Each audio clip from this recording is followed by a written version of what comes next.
mengintip rancangan peraturan daerah tentang tanah ulayat. Assalamualaikum warahmatullahi wabarakatuh.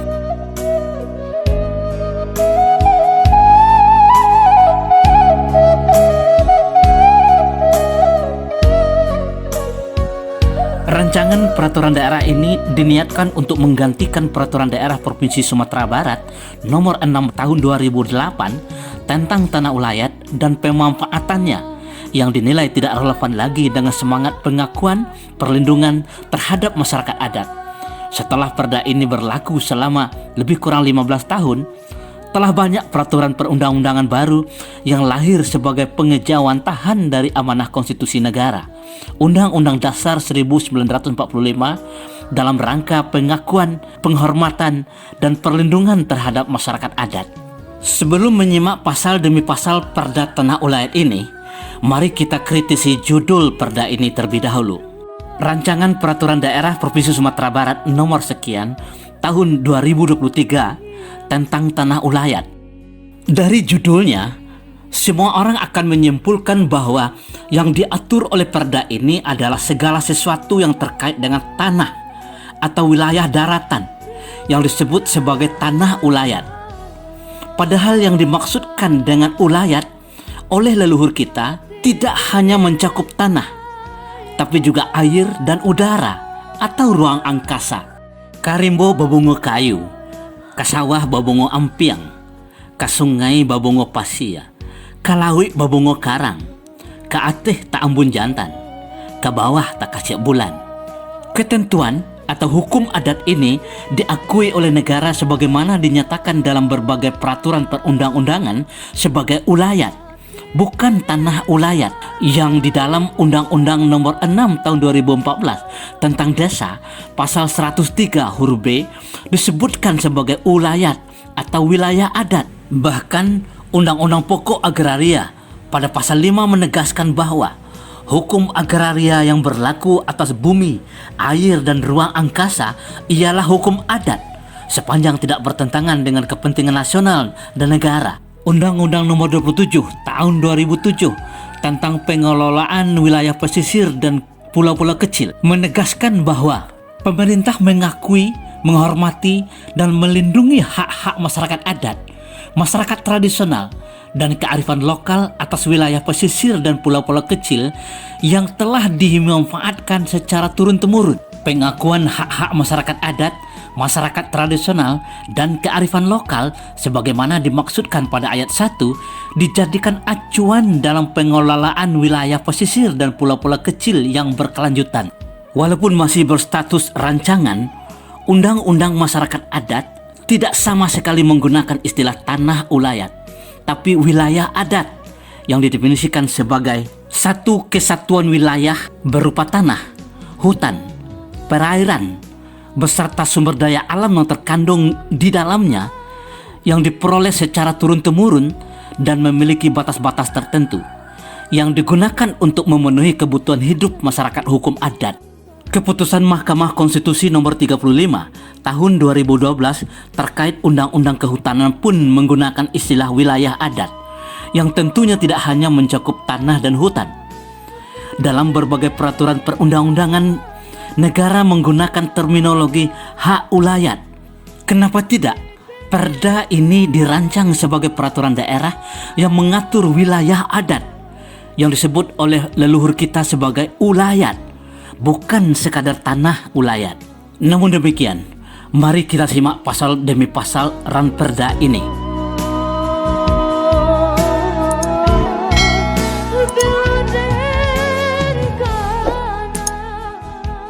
Bab 1, Ketentuan Umum, yang terdiri dari 16 ayat, memuat definisi terminologi penting, krusial, dan substansial dalam ranperda ini. Pertama adalah definisi negari. Ayat 1. Negari adalah kesatuan masyarakat hukum adat secara genealogis dan historis, memiliki batas-batas dalam wilayah tertentu, memiliki harta kekayaan sendiri, berwenang memilih pemimpin secara musyawarah, serta mengatur dan mengurus kepentingan masyarakat setempat berdasarkan filosofi dan sandi adat. Adat basandi syarak, syarak basandi kitabullah, dan atau berdasarkan asal-usul dan adat istiadat setempat dalam wilayah Provinsi Sumatera Barat. Definisi ini kelihatan sangat longgar, tidak kompak mengacu pada satu inti, core yang dijelaskan. Kata benda inti yang sedang didefinisikan adalah nagari. Nagari adalah masyarakat hukum adat. Artinya yang dimaksudkan dengan nagari adalah satuan masyarakat hukum adat. Semua anak kalimat yang mengikutinya adalah penjelasan terhadap masyarakat adat. Bahkan jika di segi lebih dalam, kata genealogis dan historis terputus dari inti klausa yang dimaksud. Kalimat di atas memiliki kesan makna bahwa nagari adalah kesatuan masyarakat hukum adat yang secara genealogis dan historis memiliki batas wilayah dan seterusnya. Padahal yang dimaksudkan adalah bahwa nagari adalah kesatuan masyarakat adat yang memiliki ikatan genealogis dan historis. Baru kemudian dijelaskan dengan karakteristik lain. Memiliki batas-batas dalam wilayah tertentu, memiliki harta kekayaan sendiri, berwenang memilih pemimpinan secara musyawarah, serta mengatur dan mengurus kepentingan masyarakat setempat berdasarkan filosofi adat Basandi Syara Basandi Kitabullah. Persoalan krusial dari definisi ini adalah mengapa harus ditutup dengan anak kalimat dan atau berdasarkan asal-usul dan adat istiadat setempat dalam wilayah Provinsi Sumatera Barat, yang memberi peluang kepada nagari untuk memilih sandi adat yang lain. Kenapa tidak?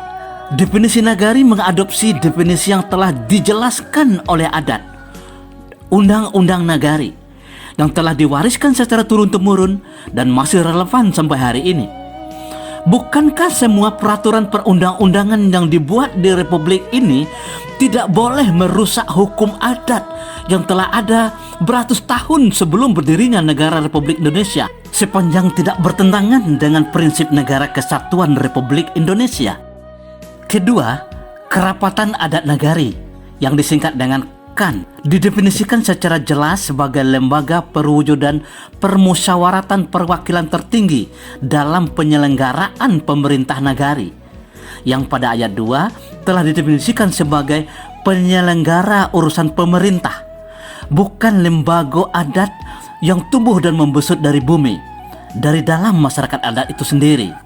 Dengan demikian, secara hierarkis, kerapatan adat nagari atau KAN memiliki loyalitas dan tanggung jawab kepada pemerintah Republik Indonesia, bukan kepada masyarakat adat.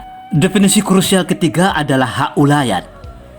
Dalam Ranperda ini, hak ulayat definisikan sebagai hak penguasaan dan atau hak milik atas sebidang tanah beserta kekayaan alam yang ada di atas dan di dalamnya, yang bersifat komunal untuk menguasai, mengelola, dan atau memanfaatkan serta melestarikan wilayah adatnya sesuai dengan tata nilai dan hukum adat yang berlaku. Secara substansial, definisi ini tidak berbeda dari definisi hak ulayat sebagaimana didefinisikan oleh Perda nomor 6 tahun 2008. Definisi ini menjelaskan bahwa hak ulayat hanya mencakupi tanah beserta kekayaan yang ada di atas dan di dalamnya. Lalu bagaimana dengan air dan udara? Sebagaimana dimaksudkan oleh keputusan Mahkamah Konstitusi nomor 35 tahun 2012 terkait Undang-Undang nomor 41 tahun 1999 tentang kehutanan, bahwa yang menjadi objek dari hak masyarakat hukum adat adalah hak atas wilayah adatnya. Hak ulayat yang meliputi air, tumbuh-tumbuhan, pepohonan, binatang, bebatuan yang memiliki nilai ekonomis di dalam tanah, bahan galian, dan juga sepanjang pesisir pantai, juga di atas permukaan air, di dalam air, maupun bagian tanah yang berada di dalamnya. Rancangan Undang-Undang Masyarakat Adat mendefinisikan hak ulayat sebagai hak masyarakat hukum adat yang bersifat komunal untuk menguasai, memanfaatkan, dan melestarikan wilayah adatnya beserta sumber daya alam yang ada di dalamnya sesuai dengan tata nilai dan hukum adat yang berlaku. Mengapa tidak? Ranperda ini mendefinisikan hak ulayat mencakup wilayah adat yang di dalam berbagai peraturan perundang-undangan mencakup air dan udara, bukan sekadar tanah. Ayat 5 mendefinisikan tanah ulayat sebagai bidang tanah yang dikuasai dan atau dimiliki oleh masyarakat hukum adat di Provinsi Sumatera Barat berdasarkan hukum adat Minangkabau yang diperoleh secara turun-temurun menurut adat Salingkan Nagari. Hampir sama dengan definisi tanah ulayat yang didefinisikan di dalam Perda nomor 6 tahun 2008. Perlu dipahami bahwa definisi ini hanya mendefinisikan tentang tanah ulayat, bukan wilayah adat. Ayat 6 mendefinisikan tanah ulayat nagari atau dengan sebutan lain sebagai bidang tanah ulayat yang dikuasai langsung oleh nagari yang dimanfaatkan sebesar-besarnya untuk kemakmuran masyarakat nagari. Definisi ini telah membatasi kewenangan kerapatan adat nagari atau KAN yang di dalam Perda nomor 6 tahun 2008 diberi hak penguasaan. Definisi ini menjelaskan bahwa hak penguasaan atas tanah ulayat adalah nagari, bukan pemerintahan nagari. KAN adalah unsur dari pemerintahan nagari sebagaimana dinyatakan dalam Perda nomor 7 tahun 2018 tentang nagari. Ayat 7 mendefinisikan tanah ulayat suku atau yang disebut dengan nama lain sebagai bidang tanah milik adat yang dimiliki oleh satu suku secara komunal atau bersama dan turun-temurun menurut garis matrilineal di bawah pimpinan seorang penghulu suku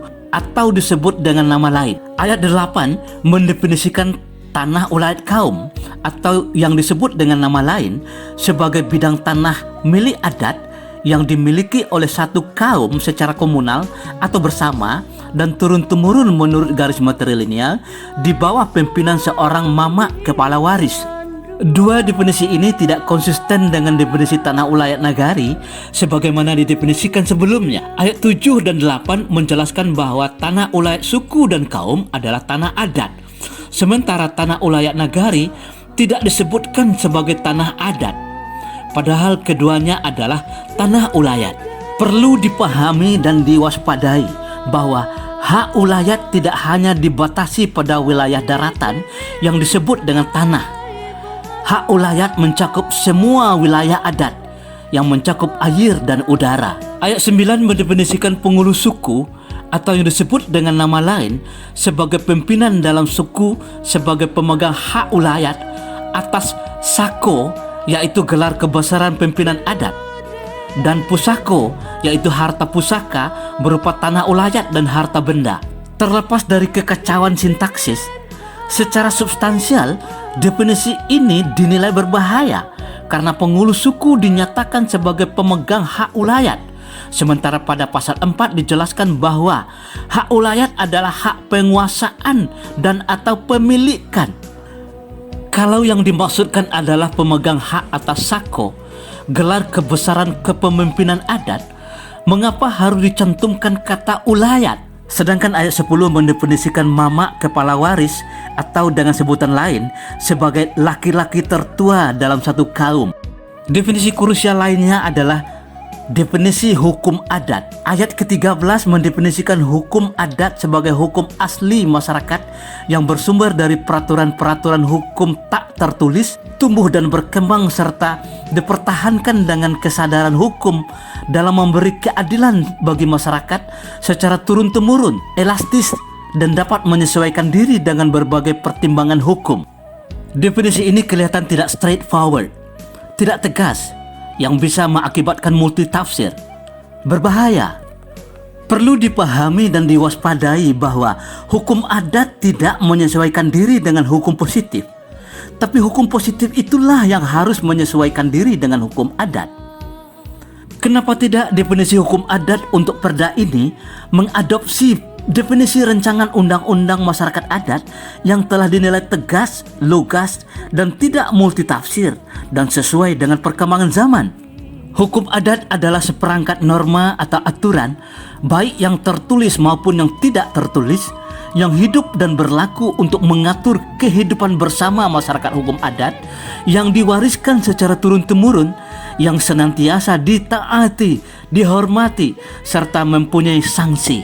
Walaupun tidak dinilai begitu krusial, ayat-ayat berikutnya memuat definisi tentang pemulihan hak ulayat Tambo Ulayat, Ganggam Bauntua, sengketa tanah, dan kantor pertanahan, kita perlu juga memberikan masukan, kritisi, dan kontribusi positif terhadap definisi-definisi tersebut.